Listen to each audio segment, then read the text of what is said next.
Baik teman-teman, ini biasanya soal seperti jam ini untuk mengukur sudut ya.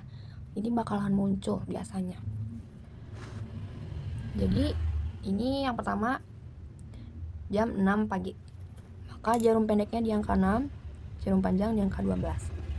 Nah, kita sudah tahu berarti ini satu lingkaran ini besarnya 360 derajat. Maka ini sama saja seperti setengah lingkaran ya, teman-teman. Berarti berapa? 180 derajat, ya betul. Nah, untuk cara kita mengetahuinya, itu kita bisa menggunakan cara lompatan. Ini kan kita sudah ketahuin 180 derajat. Maka kita buktikan mulai dari sini. Satu lompatan itu 30 ya teman-teman, 30 derajat. Maka 30,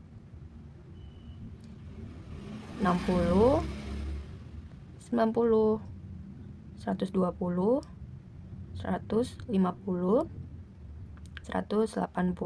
Nah, kita sehingga bisa membuktikan bahwa besaran jam 6 ini 180 derajat. Mudah ya teman-teman. Lalu berikutnya jam 1. Jarum pendek angka 1, jarum panjang di angka 12. Maka kita dapat ya 30 derajat. Maka besar sudut ini 30 derajat. Lalu yang ini 180 derajat. Lalu soal yang ketiga, jam 8 lebih 30. Nah, untuk ini jarum pendeknya kan tidak pas. 08.30. Setengah 9. Nah, ini mudah teman-teman. Jadi ini kan di tengah-tengah. Ini satu lompatannya kan itu 30 derajat. Maka kita bisa menggunakan cara seperti ini. 30 menit 30 per 60 ini derajat dikalikan dengan lompatannya 30 derajat. Maka ini jadi 1/2 kali 30. Hasilnya 15 derajat.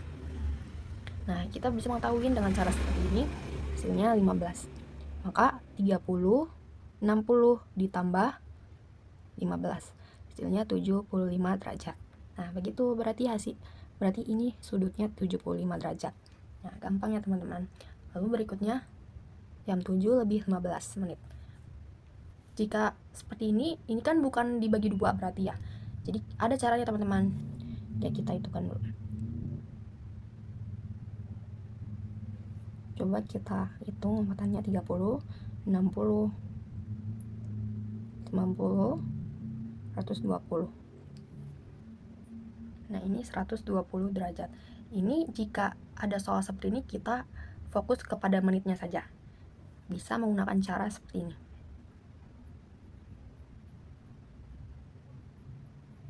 Ini derajat ya teman-teman. Kita desimalkan.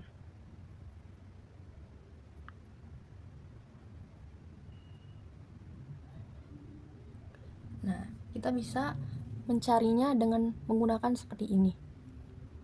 Sehingga kita peroleh 7,5 derajat. Maka ini tadi lompatannya 120 derajat. Kita tambahkan saja dengan 7,5 derajat. Maka hasilnya 127,5 derajat. Mudah kan teman-teman? Ya, ini merupakan soal-soal sudut terkecil. Lalu bagaimana jika kita disuruh menentukan sudut terbesar? Ini saya tulis dulu, sudut terkecil. Lalu untuk sudut terbesar, kita contohkan menggunakan ini ya, soal keempat. Jadi jika kita disuruh menentukan sudut terbesar, maka kita kurangi saja dengan hasil ini. Sudut terbesar itu kan 360 derajat ya teman-teman. Maka kita kurangkan saja hasilnya dengan ini. 360 derajat dikurangin 127,5 derajat. Maka kita peroleh 172,5 derajat. Nah, jika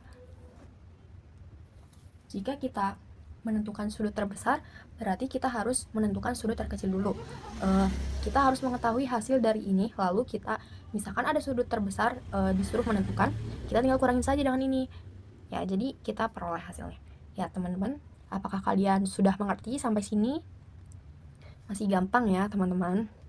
Oke, kita lanjut ke ukuran sudut dalam radian.